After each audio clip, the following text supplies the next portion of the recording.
Good morning students. आज हम paper 2 में गांधी व राष्ट्रीय आंदोलन में सविनय अवज्ञा आंदोलन और भारत छोड़ो आंदोलन इस पर परिचर्चा करेंगे। असहयोग आंदोलन वापस लेने के बाद भारत में अनिश्चय का माहौल हो गया था। ऐसे समय में कांग्रेस के एक वर्ग जिसमें चित्तरंजन दास और मोतीलाल नेहरू थे, उन्होंने स्वराज्य दल की स्थापना की जनवरी 1923 में। उनका ये मानना था कि ब्रिटिश शासन तंत्र में विधान परिषदों में प्रवेश कर सरकार की नीतियों का विरोध किया जाए।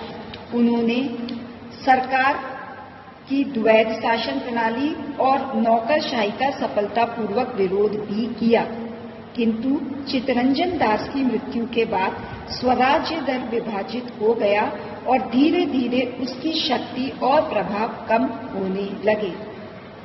नेहरू रिपोर्ट। मोतीलाल नेहरू की अध्यक्षता में एक समिति गठित की गई जिसे भावी संविधान का प्रारूप तैयार करने का काम दिया गया। नेहरू रिपोर्ट में औपनिवेशिक स्वराज्य की बात कही गई और संघीय शासन व्यवस्था की बात की गई। कांग्रेस के ही जो युवा वर्ग के नेता थे, उन्होंने इस रिपोर्ट को स्वीकार नहीं किया, क्योंकि उनका ये मानना था कि अब भारत को औपनिवेशिक स्वराज्य नहीं बल्कि पूर्ण स्वतंत्रता चाहिए अंग्रेजों से। Simon commission. भारत शासन अधिनियम 1919 का जो था, उसमें यह व्यवस्था थी कि भारत में उत्तरदायी शासन की संस्थाओं के विकास के लिए 10 वर्ष के बाद एक कमेटी का गठन किया जाएगा। हालांकि ये कमेटी 1931 में गठित होनी थी, पर इरविन ने इसे पहले गठित करा और यह साइमन कमीशन थी। इस 7 सदस्यीय आयोग में एक भी भारतीय नहीं था, इसलिए भारतीयों द्वारा इसका पूर्ण विरोध किया गया। अब तक भारतीय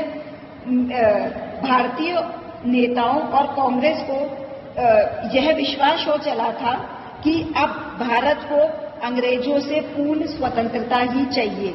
इसलिए दिसंबर 1929 के अंदर जवाहरलाल नेहरू की अध्यक्षता में लाहौर में एक अधिवेशन हुआ, जिसमें उन्होंने पूर्ण स्वराज्य की मांग की और फलस्वरूप 26 जनवरी 1930 को देशवर्ष पूरे देश भर में स्वराज्य दिवस के रूप में मनाया गया। अखिल भारतीय कांग्रेस ने गांधी जी को सविनय अवज्ञा आंदोलन आरंभ करने के अधिकार दे दिए थे। फिर भी गांधी जी ने शांतिपूर्ण पद्धति का अंतिम प्रयास नहीं छोड़ा और वाइसरॉय को एक पत्र लिखकर 11 मांगे मानने की बात कही। सरकार द्वारा यह मांगे अस्वीकार कर दी गई। प्रत्युत्तर में गांधी जी ने सविनय अवज्ञा आंदोलन की शुरुआत की। गांधी जी का यह मानना था कि नमक पर कानून लगाना अमानवीय व अविवेकपूर्ण है, इसलिए उन्होंने नमक कानून तोड़ने का निश्चय किया। 12 मार्च 1930 को गांधी जी ने साबरमती आश्रम से अपने कार्यकर्ताओं के साथ दांडी समुद्र तट की यात्रा प्रारंभ की। 6 अप्रैल को दांडी पहुंचकर उन्होंने नमक कानून का उल्लंघन करा। ये जो पूरी 240 मील की यात्रा थी, ये गांधी जी ने अपने कार्यकर्ताओं के साथ की, जिसमें सभी क्षेत्र और धर्म के लोग शामिल थे। जगह जगह जाके, गांवों में जाकर गांधी जी ने लोगों को संघर्ष के महत्व को समझाया और प्रेरणा दी। सुभाष चंद्र बोस ने इस यात्रा की तुलना नेपोलियन के पेरिस मार्च तथा मुसोलिनी के रोम मार्च से की। इस आंदोलन के जो प्रमुख कार्यक्रम थे, उसमें नमक कानून तोड़ना, शराब, अफीम व विदेशी कपड़ों की दुकानों पर धरना देना, विदेशी वस्त्रों की होली जलाना, सरकारी शिक्षण संस्थाओं का परित्याग करना, अस्पृश्यता का त्याग आदि। 6 अप्रैल को दांडी समुद्र तट पर पहुंचकर एक मुट्ठी नमक में हाथ लेकर गांधी जी ने नमक कानून को तोड़ा। गांधी जी के नमक कानून को तोड़ने के साथ ही नमक कानून तोड़ने का सिलसिला पूरे देश में प्रारंभ हो गया। सबसे खास बात जो इस सविनय अवज्ञा आंदोलन की रही वो ये थी कि इस आंदोलन में भारतीय महिलाओं ने अभूतपूर्व उत्साह व शासन का प्रदर्शन किया।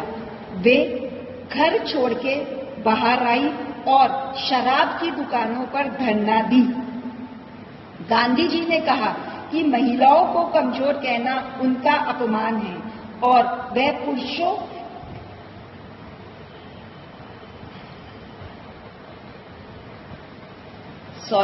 गांधी जी ने कहा कि महिलाओं को कमजोर कहना उनका अपमान है और यह पुरुषों का महिलाओं के प्रति अन्याय भी है। इस आंदोलन से सरकार पूरी तरह से आश्चर्यचकित हो गई और वह संकट में आ गई। उसने आंदोलन को दबाने के लिए दमनकारी नीति का प्रयोग करना चालू कर दिया और 4 मई 1930 को उन्होंने गांधी जी को गिरफ्तार भी कर लिया। हालांकि सरकार ने समझौते के जो प्रयास थे उसे भी साइमल्टेनियसली चालू करा। 1930 में प्रथम गोलमेज सम्मेलन राउंड टेबल कॉन्फ्रेंस बुलाया गया।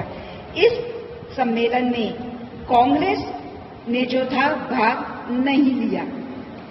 समझौते को आगे बढ़ाते हुए गांधी और इवरिन के बीच में एक पैक्ट हुआ जिसे कि हम गांधी इवरिन पैक्ट या गांधी इवरिन समझौते के नाम से जानते हैं।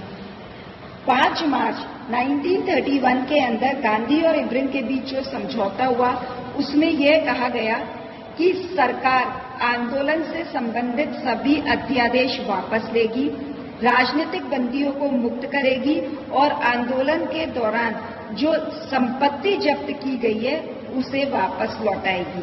इसी के साथ साथ कांग्रेस ने सविनय अवज्ञा आंदोलन को स्थगित करने और द्वितीय गोलमेज सम्मेलन में भाग करने का निश्चय लिया। सेकेंड राउंड टेबल कॉन्फ्रेंस हुई सितंबर 1931 में, जिसमें गांधी जी स्वयं कांग्रेस की तरफ से भाग लेने गए, लेकिन इसमें सरकार का जो रुख था वो क्लियर नहीं था और अल्टीमेटली ये जो सेकेंड राउंड टेबल कॉन्फ्रेंस थी ये सफल रही। ऐसी स्थिति में पुनः जो है सविनय अवज्ञा आंदोलन की शुरुआत की गई। इस बार इस आंदोलन में गांधी जी ने 21 दिन का उपवास भी किया।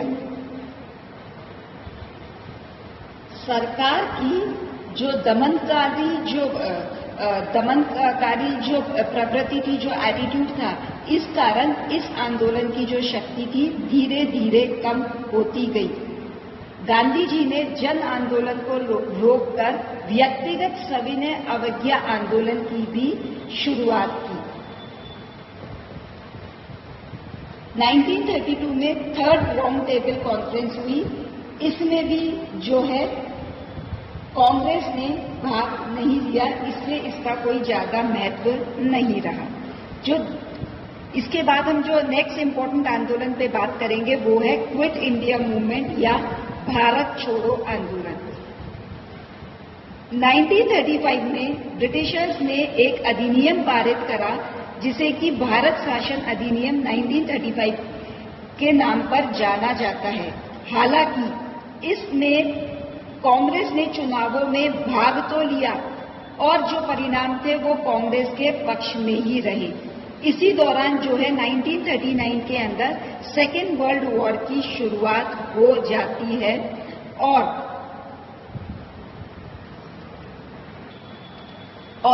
भारत के वॉइसरॉय भारतीय नेताओं या कांग्रेसी मंत्रिमंडल से परामर्श लिए बिना ही भारत की ओर से जर्मनी के विरुद्ध युद्ध की घोषणा कर देते हैं। अगस्त प्रस्ताव 8 अगस्त 1940 के अंदर तत्कालीन वायसरॉय ने एक घोषणा की जिसमें भारत को औपनिवेशिक स्वराज्य देना ब्रिटिश साम्राज्य का लक्ष्य है, ये बात कही। हालांकि इस अगस्त प्रस्ताव से भारतीय नेता निराश और असंतुष्ट थे, क्योंकि अब उन्हें पूर्ण स्वराज्य टोटल इंडिपेंडेंस से कम कुछ भी एक्सेप्टेबल नहीं था। अगस्त प्रस्ताव के अस्वीकार कर देने के बाद गांधी जी ने सीमित सत्याग्रह की शुरुआत की, जिससे कि व्यक्तिगत सत्याग्रह भी कहा जाता है। प्रथम सत्याग्रही के रूप में गांधी जी ने विनोबा भावे को चुना। नेहरू जी ने भी विनोबा भावे का अनुसरण करा व दूसरे सत्याग्रह के रूप में स्वयं को प्रस्तुत किया। 1942 के अंदर जो क्रिप्स मिशन था, उसके दो पक्ष थे। एक था तात्कालिक अंतरिम प्रस्ताव और दूसरा दीर्घकालीन योजना। जो अंतरिम प्रस्ताव था, उसके अंतर्गत युद्ध के समय तक जो पूरा भारत का शासन है वो ब्रिटिश शासन के अधीन ही रहेगा, और युद्ध उपरांत के बाद यानी युद्ध समाप्ति के बाद भारत को स्वतंत्रता देने का जो वादा था, इसमें शामिल किया गया और संविधान निर्माण के लिए एक निर्वाचित संविधान सभा के निर्माण की बात की गई।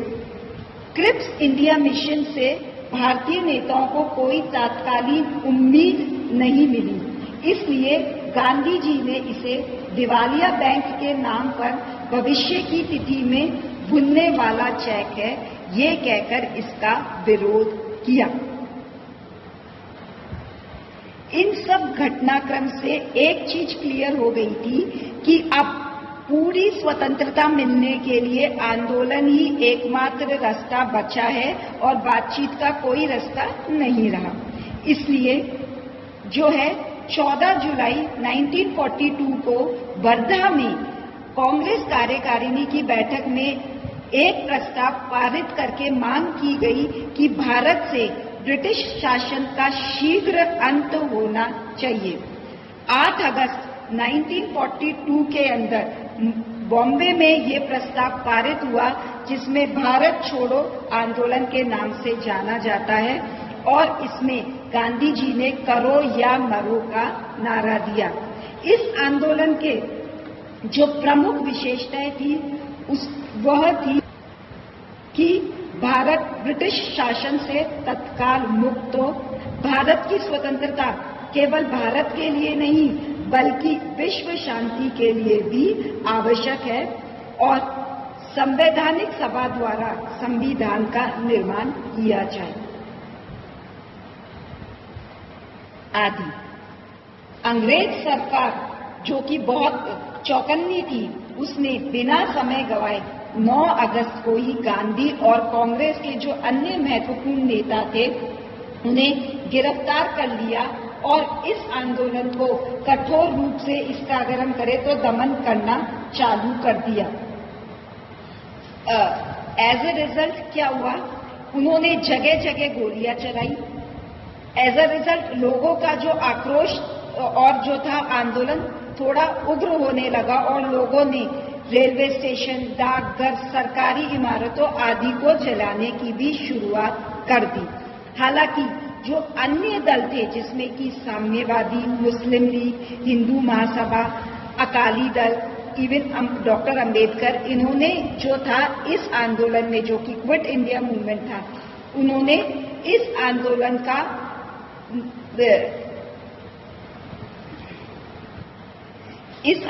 का उन्होंने विरोध किया।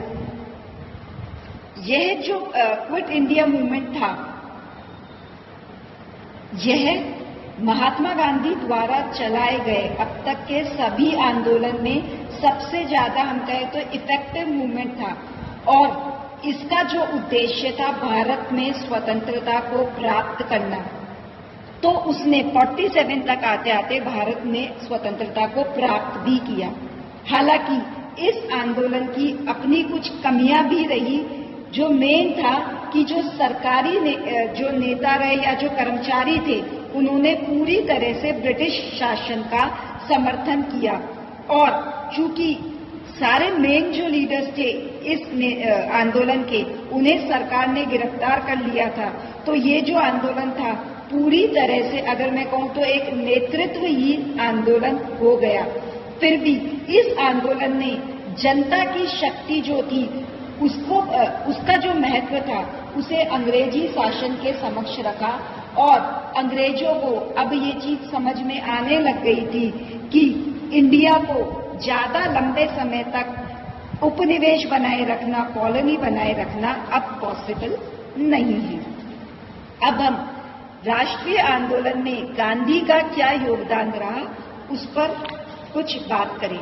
देखिए, गांधी जी ने जो राष्ट्रीय आंदोलन था उसे मतलब अगर मैं गांधी के आने से पहले की बात करूं तो हमने देखा गांधी के आने से पहले वो उदारवादी युग रहा और वो उग्रवादी युग रहा।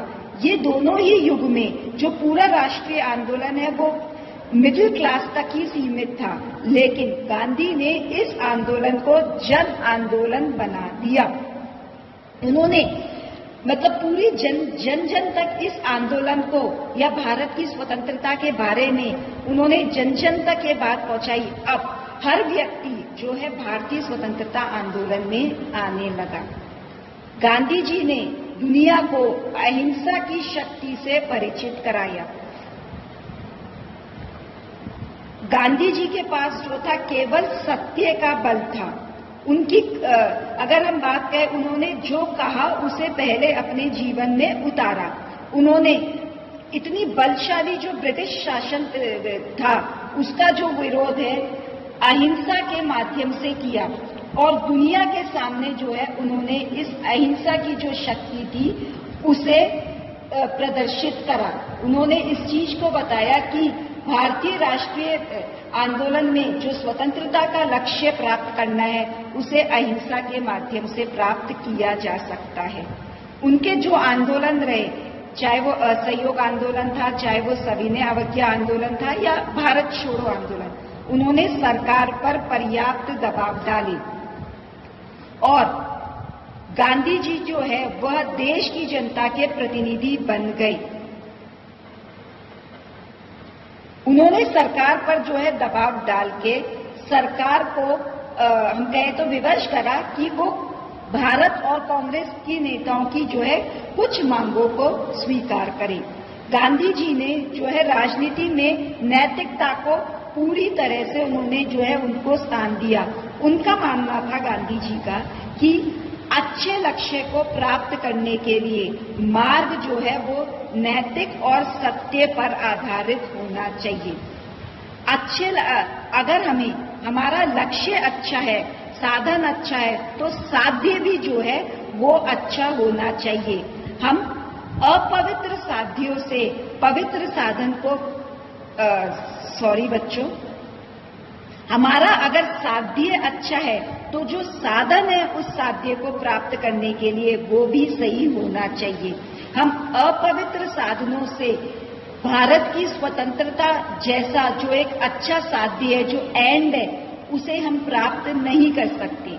इसलिए हमारा जो साधन होना चाहिए भारत की स्वतंत्रता प्राप्त करना, वो भी उतना ही नैतिक होना चाहिए जितना हमारा लक्ष्य या साध्य है। गांधी जी ने राजनीति का आध्यात्मिकरण भी करा। गांधी जी का मानना था कि धर्म और राजनीति को अलग नहीं किया जा सकता। उनका मानना था कि धर्म जो है, यहाँ जो धर्म का मतलब उन्होंने हिंदू मुसलमान से नहीं लिया। धर्म का मतलब था शाश्वत मूल्य जो कि व्यक्ति को धारण करने चाहिए। और उनका ये क्लियर मानना था कि अगर धर्म को राजनीति से अलग कर दिया गया तो राजनीति जो है हानिकारक हो जाएगी। जो उनकी नेक्स्ट योगदान रहा कि उन्होंने स्वतंत्रता आंदोलन की तो बात की ही, उसी के साथ साथ उन्होंने सकारात्मक और रचनात्मक कार्यक्रम की भी शुरुआत की, जैसे चरखा चलाना, स्वदेशी, शराब का विरोध, कुटीर उद्योग, सामाजिक समता, न्याय। इन रचनात्मक कार्यक्रम से भारतीयों में आत्मविश्वास, आत्मगौरव और स्वावलंबन का विकास हुआ। गांधी जी ने राष्ट्रीय आंदोलन के साथ साथ सामाजिक कुरीतियों और सांप्रदायिकता का भी तीव्र विरोध करा। अस्पृश्यता, हिंदू मुस्लिम एकता पर उन्होंने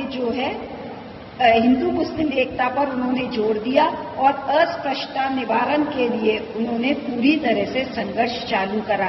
तो जहां एक और गांधी जी ने नेशनल मूवमेंट तो रखा ही, जहां उन्होंने अंग्रेजों का विरोध किया, वहीं उसके साथ साथ उन्होंने समाज में जो कुरीतियां व्याप्त थी उसका भी विरोध किया। गांधी जी ने भारतीय जनता को जो है नैतिकता का पाठ पढ़ाया और ये कहा कि आपका जो चरित्र है वह भी स्ट्रांग होना चाहिए। गांधी जी ने जो कहा पहले स्वयं पर अमल किया, इसलिए जो है एक जनसाधारण था वो अपने आप को गांधी जी से इजीली कनेक्ट कर सका। गांधी जी का हम कहें तो भारतीय राष्ट्रीय आंदोलन में बहुत प्रमुख योगदान है। वास्तव में भारत का जो राष्ट्रीय आंदोलन है वो बहुत या कुछ सीमा तक गांधी जी के कार्यों का ही लेखा जोखा है। आशा करती हूँ आज जो हमने सविनय अवज्ञा आंदोलन और क्विट इंडिया मूवमेंट पर जो परिचर्चा की है वो आपको समझ में आ गई होगी। Thank you.